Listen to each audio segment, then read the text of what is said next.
So this is the presentation on psychology of working theory, and we'll begin. So I will go over today the introduction to the theory. I will also spend time on the article you read, the new theory of change approach, which guides our practice implications. And we will discuss also applications for systemic interventions. And in the middle of this, toward the end of it, we'll have a breakout session so you could discuss some of your cases using this theory. So as often is noted in our field, that Freud wrote that to love and to work are the hallmarks of mental health. And that's an adage that has stayed relevant throughout the last century since Freud wrote this. So one of the assumptions of the work I'm doing is that when work is decent and dignified, it can fulfill a number of important psychological functions. It's not solely my perspective, but it's a fairly well received and common perspective within our field.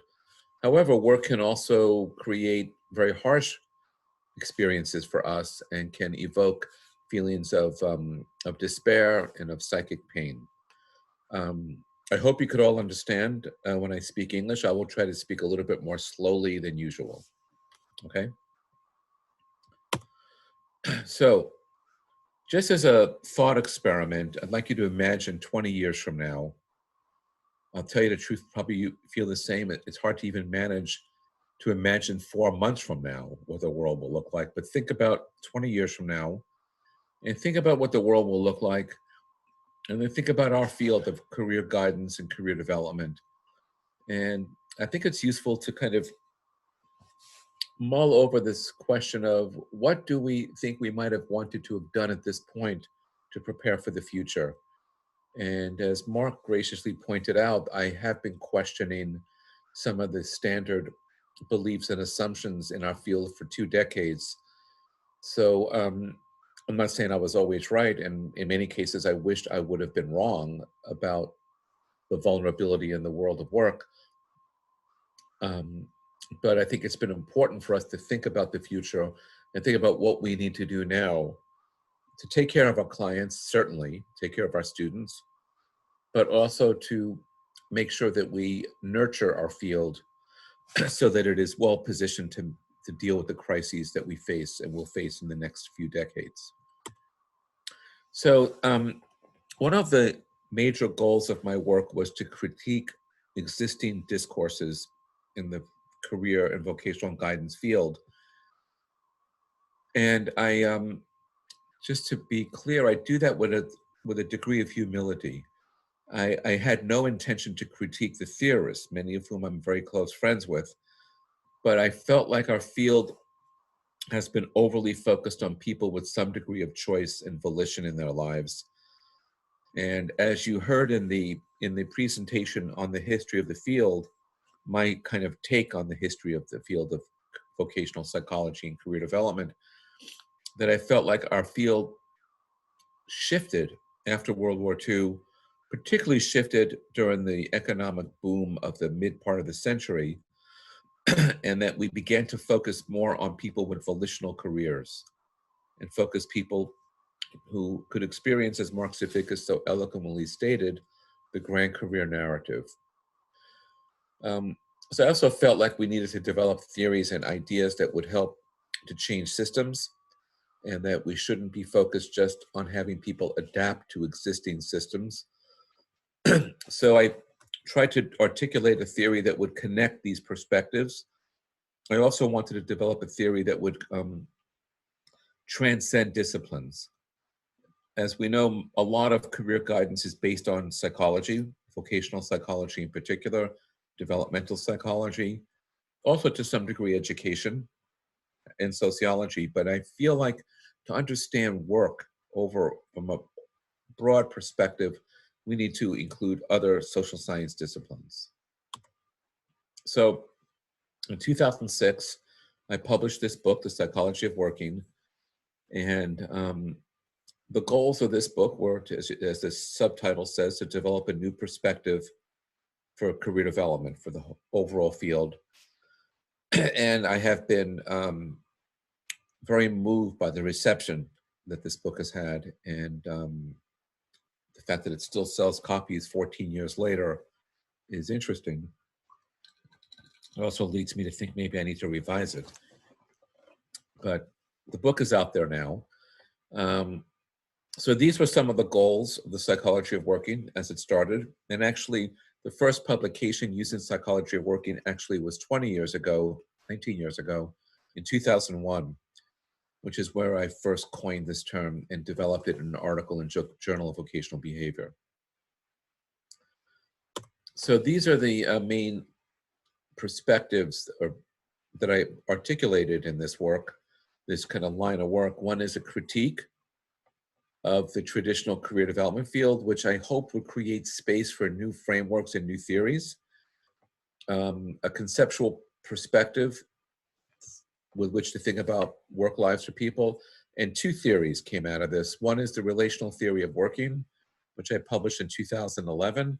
And the second is this, a linear model of psychology of working, which I published with Ryan Duffy, Matt Deemer, and Kelsey Otten, in 2016. So these are the assumptions of the psychology of working. One is that work is a central aspect of life. And some of these are somewhat culturally bound, that in many cultures, work is not as much of a central aspect of life, but the psychological needs that work fulfills are central, which we will talk about. Work is also central to mental health. And that's also, I've received pushback on that some people, including people in my family, have argued that people don't need to work. That if we had a means of survival and sustainability, maybe not everybody would need to work. So that perspective does exist. And in fact, one of my stepdaughters when I was visiting them with my wife in the San Francisco area, we were at a market, and there was an anarchist book stall from the anarchist community, and there was a book on why work, and I did buy it. So I haven't read it yet, though, but it does include essays, including one by Bertrand Russell. So there are some serious essays in there about maybe people don't need to work. The goal of my work has been to include everyone who works and who wants to work. And I also have argued that work and non-work experiences are seamlessly experienced in life, and that as counselors, career professionals, we need to pay attention to the non-career, non-work aspects of our clients' lives as well. I also argued for what I call an experience-near understanding of people's work experiences. What I mean by that is that as researchers and as counselors and as educators, in order for us to really understand people's work lives, we kind of have to sit with them, hear their discussions about it, really connect with them in an experience-near way, kind of with an empathic level of introspection as well as connection. And another important part of psychology of working is to identify how social, economic, and political forces influence the distribution of the resources in life, as well as the barriers and obstacles in life. The last assumptions are that working occurs in various contexts, including the marketplace, as well as caregiving. And here I owe a great debt to the work of Mary Sue Richardson, a mentor of mine, a friend of mine, who's a professor at New York University. And she has written very, very eloquently and in a very compelling way about the fact that work occurs not just in the marketplace, but also occurs in our personal lives. And I'm sure we've all been dealing with this in the last 6 or 7 months of really experiencing our caregiving obligations and seeing how they interface with work. And certainly those of us who are doing remote work experience this, and often in a very profound way. Also, I felt that psychology of working has the potential to really enrich existing theories. I wasn't trying to replace theories like career construction theory, which I know you study in depth in your program now, or theories like the systems theory of careers or social cognitive career theory. There are wonderful theories out there. And most of those theories, however, focus on people making decisions and choices and adjustments to career, to an overarching career or to work transitions. My interest is in a broader social, economic, and psychological perspective of work. So in the early work I did, in the 2006 book, I did articulate that working has the potential to fulfill 3 sets of human needs, which I will use to structure how I present some of the core ideas of psychology of working. So these are the 3 clusters of needs. First one is need for survival and power. The second is the need for relatedness. Oops, sorry about that. The need for relatedness and social contribution, and then the need for self-determination. And I have up here a photo of the cover of the edited book that I did in 2013, the Oxford Handbook of the Psychology of Working. So in terms of the work as a form of survival, as a means of meeting survival needs, working does provide us with the means of obtaining the goods and services that we need to survive. And we need work in most nations in order to earn money, to be able to eat, to have clothing, be sheltered. In some ways, this focus on the need for survival, work as a means of meeting the need for survival, is related to the work of Abraham Maslow, famous humanistic psychologist. And Maslow's work is certainly affirmed and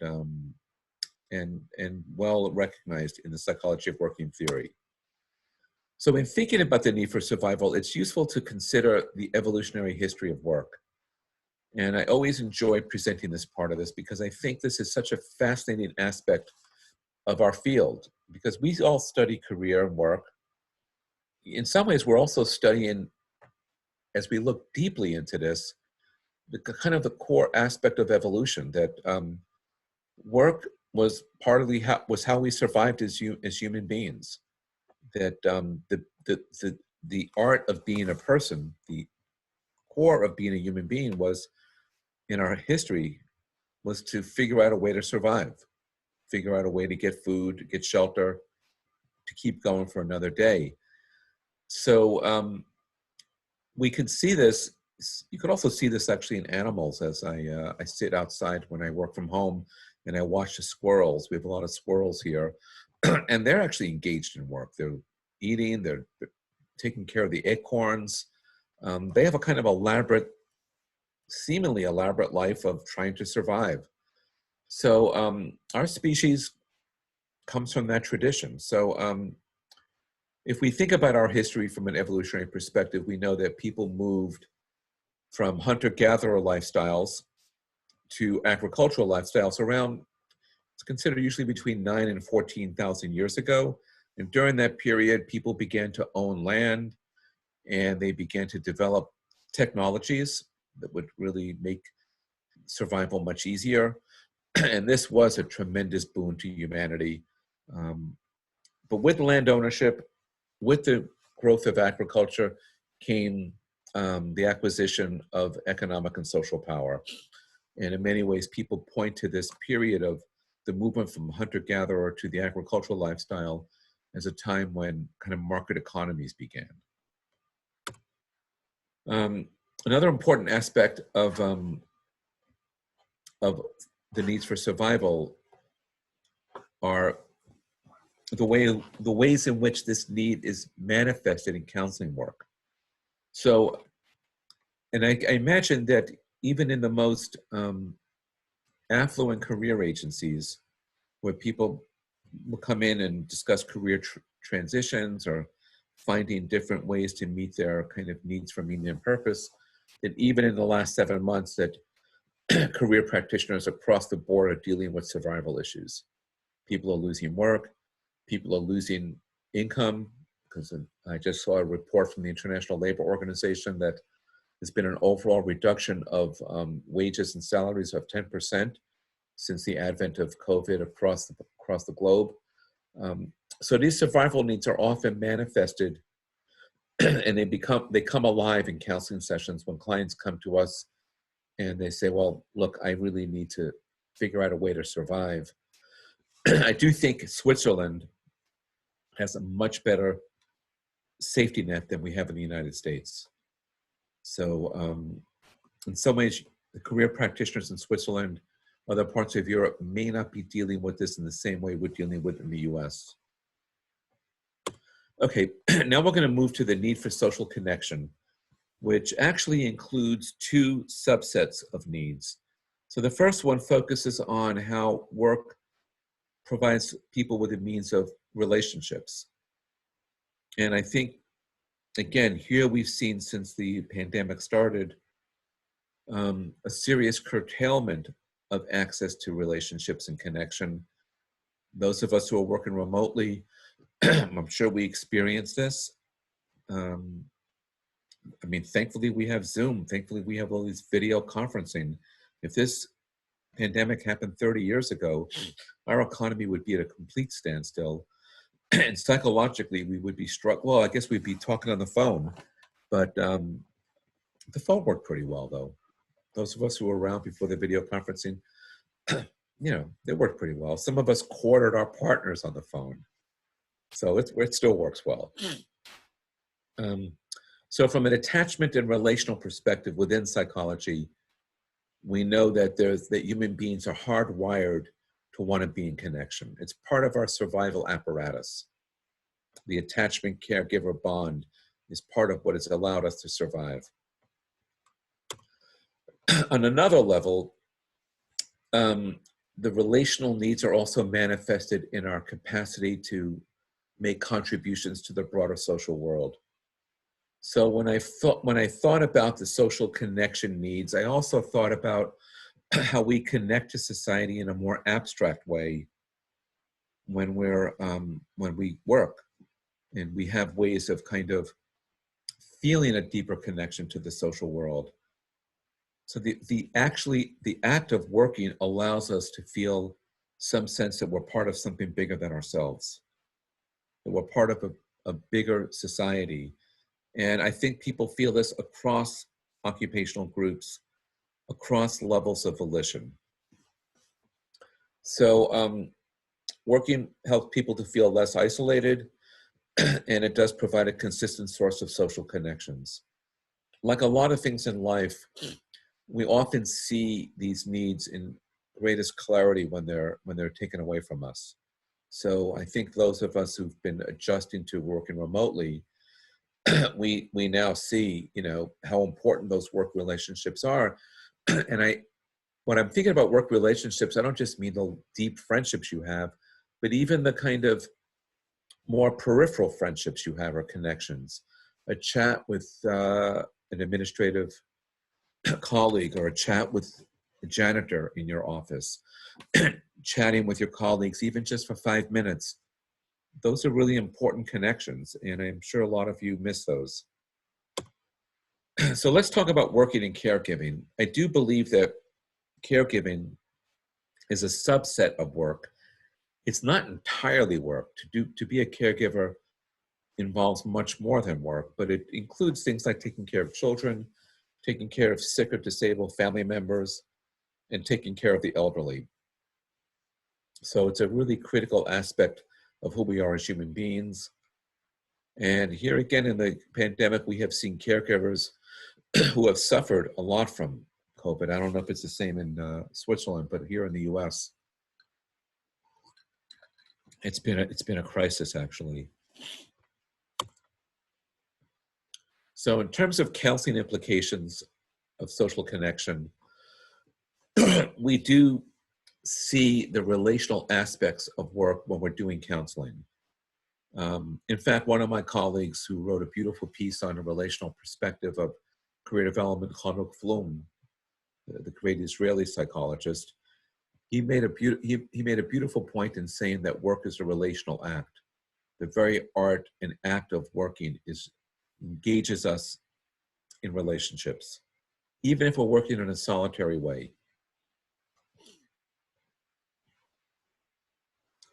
Okay. So let's talk now about needs for self-determination. This third set of needs is based on the literature from a humanistic body of motivational psychology known as self-determination theory.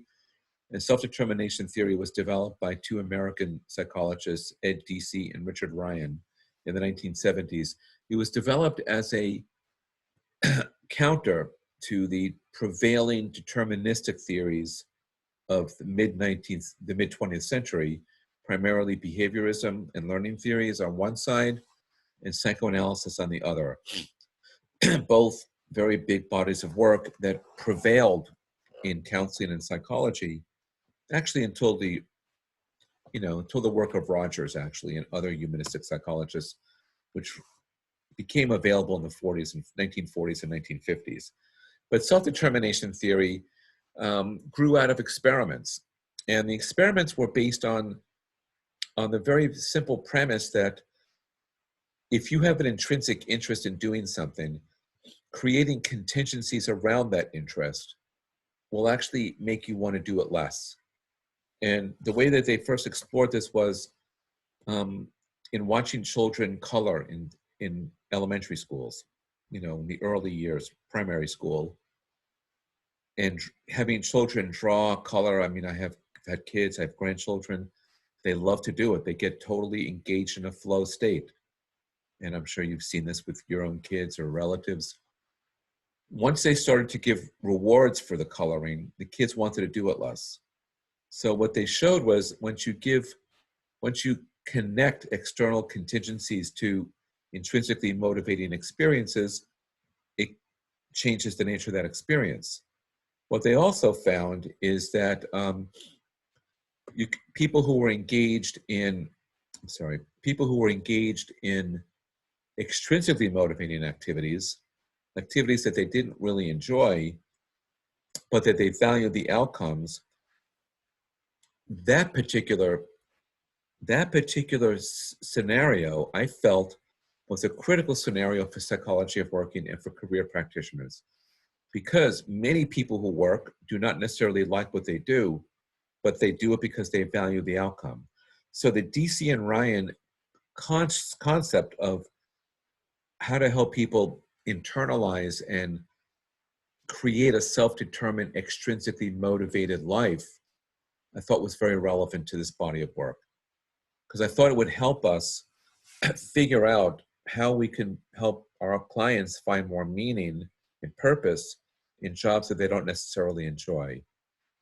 And actually, as I've thought more about this, I think people can get meaning and purpose out of the whole process of helping themselves and their families to survive.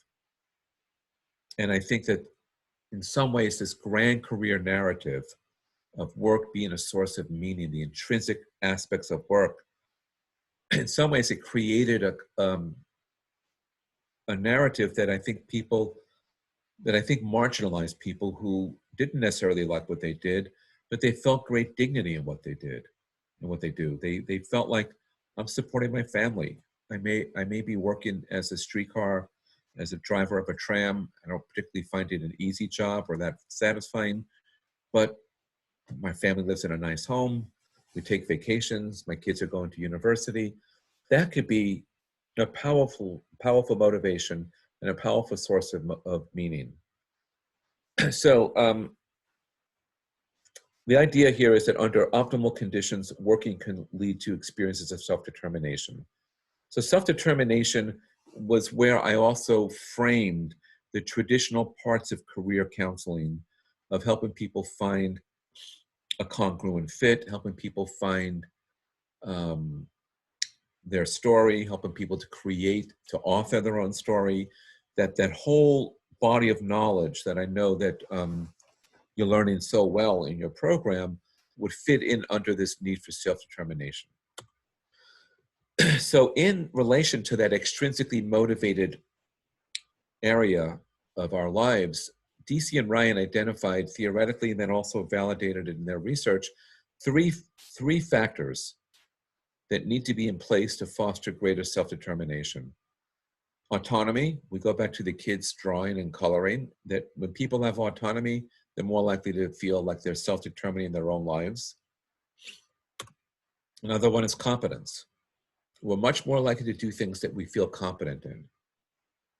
And I think that I do go back to the pandemic a lot because it is like a shared experience we all have. But I think in this pandemic, a lot of us have learned to do things differently and have learned to develop new skills that we may not give ourselves credit for, but we should. Even if they're things like, you know, cooking. Like my wife and I would go out to dinner once or twice a week, bring food in. For the first 5 months, 6 months, we didn't even bring in takeout food. And we both became much better cooks. We made much better meals, healthier meals. So our competence improved in the kitchen. Doesn't mean I don't miss restaurants, though. I still miss restaurants. So the third contextual factor is relatedness. And here again, we see this concept of relatedness coming to the forefront. So when people feel a sense of relatedness within the given task, within the given context that they're in, they're more likely to internalize their motivation and to be more self-determined. So counseling implications to self-determination. These counseling implications would actually be consistent with many of the traditional models of career choice and development, with the work of Civicus particularly, Super, Richard Young, all the traditional career theorists, Holland, and that the conditions that support self-determination, this is an important point, do provide clear ideas for us on how to promote meaningful and purposeful work, helping people to feel competent, feel related, and have a sense of autonomy. So these are important implications. So now I want to talk about how the 2006 work, which we actually call, I called it then the Psychology of Working Framework. I didn't quite call it a theory until the Psychology of Working Theory article came out. So let me give you a little bit of a description of how that 2016 article emerged. So it did emerge out of Boston College, my university, and it started this collaboration with Ryan Duffy and Matt Deemer, two of the co-authors of this, began in the early 2000s.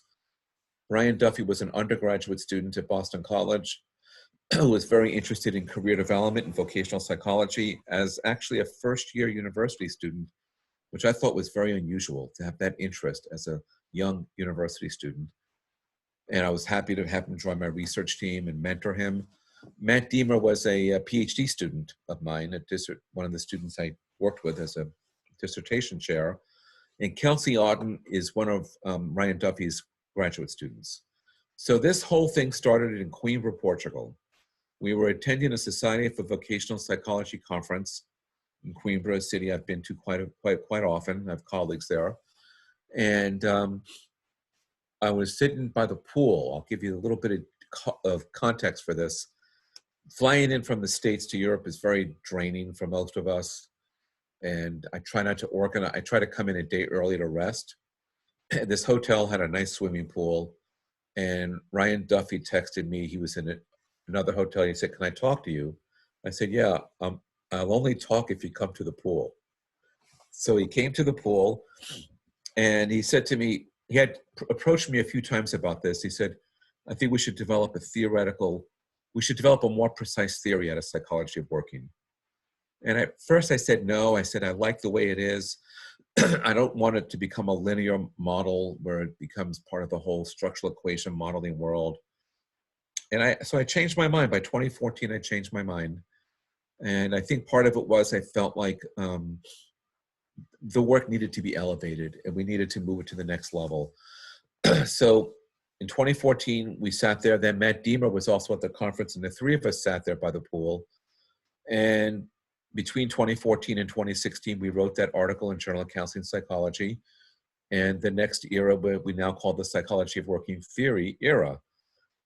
Interesting, that article is called Psychology of Working Theory. About a year or two ago, Ryan and I decided to call the whole body of work Psychology of Working Theory, to no longer differentiate the earlier work as a framework The whole thing is part of the theory now. So that's the beginning of this. I thought it'd be a cute story. The goals of the theory are to develop a 21st century theory that captures the full scope of work and career, create a theory that's inclusive, that encompasses people from across all walks of life, and develop a theory that is essentially an interdisciplinary theory that integrates knowledge from sociology, particularly from sociology, but also economics, as well as psychology. So I'm going to show you the model, the figure shortly, but I'll just go over the moderators because I think it's important that in addition to these kind of traditional predictors, we included these 4 moderators that would kind of attenuate or accentuate the links between the economic constraints and marginalization on one side and work volition and career adaptability and capacity to secure work on the other side. So one of them is proactive personality, which is this variable that allows us to be agentic in life. It's not quite a disposition or not quite an aspect or part of our personality. It's something that can be trained and learned, but it's the capacity to kind of be agentic, just to initiate things. The next moderator is critical consciousness, and I would say that as I look at this theory with some distance now, that over the last 20 years, I think critical consciousness may be one of the most important variables in this whole theoretical model. And so critical consciousness is the capacity to read the world. It comes from the work of Paulo Freire, a famous Brazilian pedagogical activist and scholar. And he was tasked in Brazil with helping peasants to become literate. And he felt like, I'm going to help them not just to become literate, but to read the world so that they will not tolerate the kind of oppression that they're experiencing. So his notion was to read the world was to be able to look at things systemically, to be able to understand broader, sometimes more subtle factors that play a role in our lives. The third variable is social support, which is kind of in every theory, very important. And then the fourth is economic conditions. So let's, then we also infused in here the International Labor Organization's notion of decent work. And we were lucky to have Mark join us in a project to look at the international meaning of decent work. But decent work as a concept comes from the ILO, and it's part of their social policy agenda. Their agenda is to advocate that people have access to decent work. Decent work does not necessarily mean satisfying or meaningful work, but work that will meet the following needs. That will provide the following kinds of conditions. One is safe working conditions. Another is hours that allow for free time and adequate rest. A third is organizational values that complement family and social values. This part here, C, is the part that is probably most similar to things like self-concept implementation or person-environment fit or authoring your own story. The idea of being in a job that where the values complement your own values. It doesn't mean that it's going to be a job that's interesting, though. It's a job where the values are consistent with your values. Another aspect of decent work is adequate compensation. And the last aspect is access to adequate health care. So let's look at this figure. I know that you've read this, but I did want to give you I think it's good to look at this rather than have me go over all these text-based slides. So we see here that we're trying to predict work fulfillment and well-being. Work fulfillment is basically job satisfaction. Well-being is psychological well-being, people having a sense that their lives, that they feel okay about their lives. So this is what we're looking for. And what we did do in this model is to foreground economic constraints and marginalization. Economic constraints would have to do with access to opportunity. Often we operationalize this through measures of social class. socioeconomic status. Marginalization would refer to the degree to which one's social identity is privileged versus being marginalized and where it is along that continuum. And then we see these moderators down here, but we did put in the center of this model work volition, which is a concept that I wrote about in the first book, but Ryan Duffy, who's a dear friend of mine at this point, very close friend, Ryan developed psychological measures of work volition, which have helped to catapult our understanding of work volition. It's the sense of feeling like you have a degree of choice in your work life. Career adaptability, I imagine all of you know career adaptability, which comes from the work of Donald Super and Mark Savickas. And Savickas has defined it along with Eric Porfelli in a very nice scale, which includes some of the main attributes of kind of planful career behavior, adaptive career behavior, which might look different in different times of your life, but would include things like planning and confidence, concern for the future, things like that. At the center of the model is decent work, which has to do with access to decent work. To what extent do you have access to decent work? And then next in this model would be that if you have these things in place, that if you're able to, and not necessarily having all of them, but like other models, you could have more of one and less than the other, which could help to create the kind of outcomes we're looking for. You would then be able to meet these basic psychology of working needs, which we list here, and hopefully that would lead to these positive outcomes of work fulfillment and well-being. So at this point, I'm going to ask you, this is perfect timing, to think about what you've learned, and I know you've seen some other videos, and to consider a case in which this theory would be useful. Okay, so here we're going to talk more explicitly about practice. And this is the article that I asked you to read, the one from this article that's referenced here, The Psychology of Working in Practice, a Theory of Change for a New Era. And here we developed this idea that I started to explore this idea of what does it mean to have a theory, to articulate a theory, and what is the function of a theory. And of course, in many areas of the social sciences or sciences, theories are used to explain phenomenon. There's also a body of work that says that theories could also be vehicles for change. And I felt like psychology of working fit into that.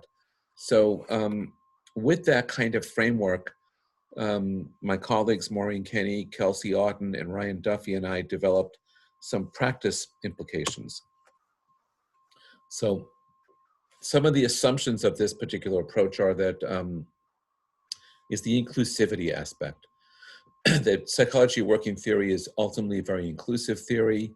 And here you can see that we affirm all of these different approaches and communities and goals. Related perspectives would include Mary Sue Richardson's work, her article, Counseling for Working Relationships from 2012, with its emphasis on agentic action. Also, we would include the work of Life Design Counseling by Savickas and Guichard and their colleagues.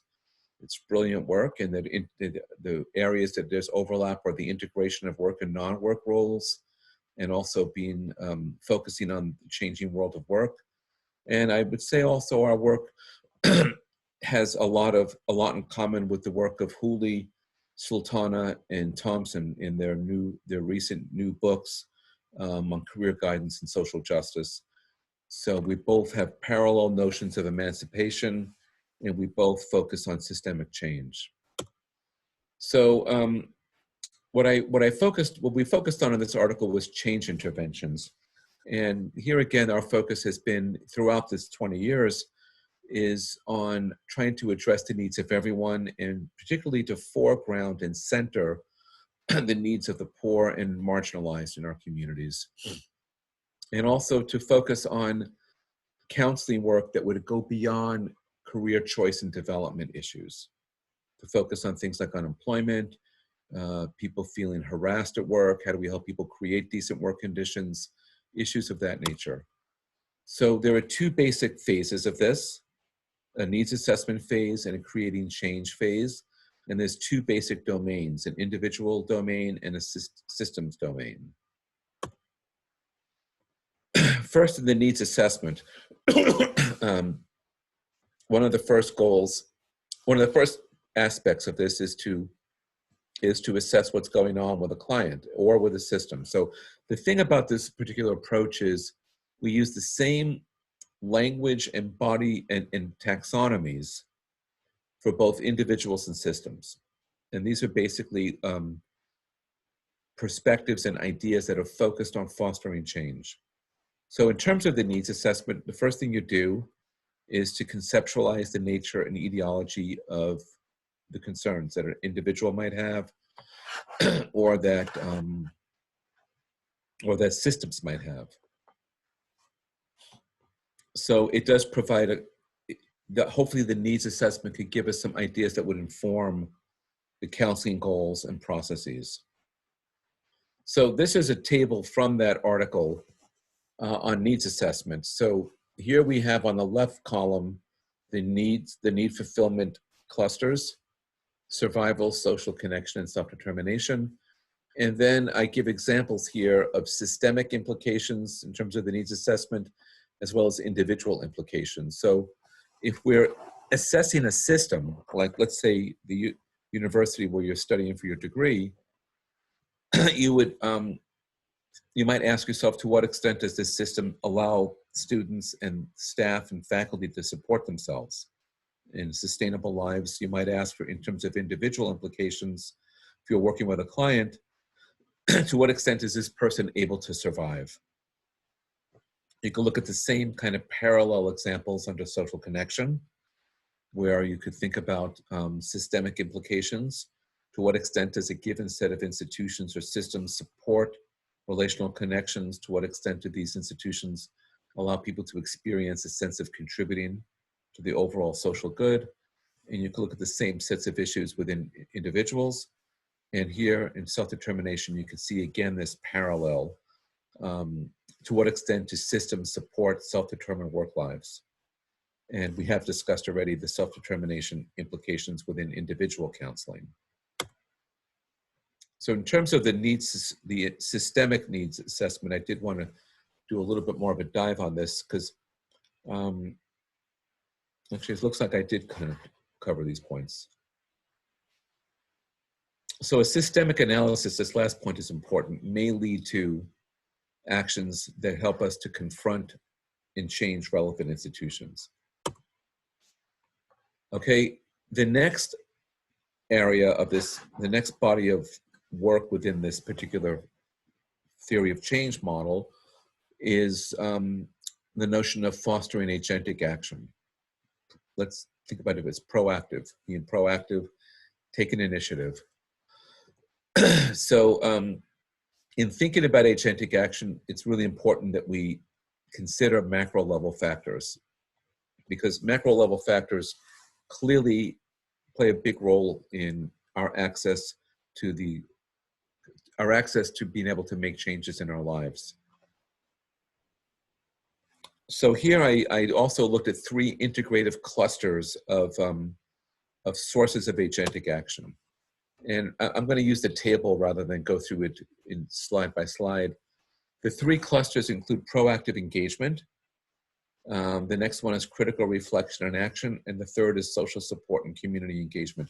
So these would be ways in which to engage in change. In terms of proactive engagement, that would kind of encompass a lot of what you do as a career practitioner, helping people to create change in their lives, fostering exploration, fostering self-efficacy, helping people to develop their self-concept, understand themselves more deeply.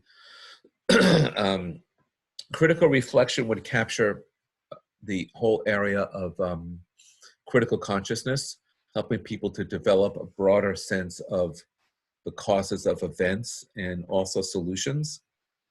And then the social support and community engagement part would tap into relational support, as well as more systemic ways of fostering social contribution, creating especially in terms of systemic change, creating support systems like unions, worker circles. So I have an example here of applying what I call PWC and PWSI, Psychology of Working Counseling and Psychology of Working Systems Intervention to unemployment. So this is, I've done other presentations on this. These are some examples of agentic action in the world of unemployment, working with individuals, trying to engage in behavioral activation, helping them with their job search, helping them to identify transferable skills, helping them to learn what the world needs, helping them to engage in exploration and planning, and much more. So that's an example of agentic action there. In terms of this unemployment example, in looking at critical reflection, we come upon this very important finding within the unemployment literature, which is that people who are unemployed, especially for a longer period of time, tend to blame themselves. And in this case, we've come up with some suggestions of how critical reflection can be used to foster both individual and systemic change. And social support and community engagement for unemployed folks would have to do with, first of all, helping to develop and deepening personal relationships, because personal relationships are also critical in warding off sense of isolation and depression. Also, we know networking is very important in finding a job, so that's another critical aspect. In terms of community engagement, we know that we need to connect to other providers, to other sources of support for our clients, and to seek support from institutions and communities. So just some final comments in terms of what I think we've come up with here with this psychology of working change paradigm. We've developed a flexible perspective. This perspective can be used with other theories and practices, and I hope that there'll be more coming on this, not just from me, but from others in the career development community who could take what we've written here and maybe deepen it in relation to specific issues.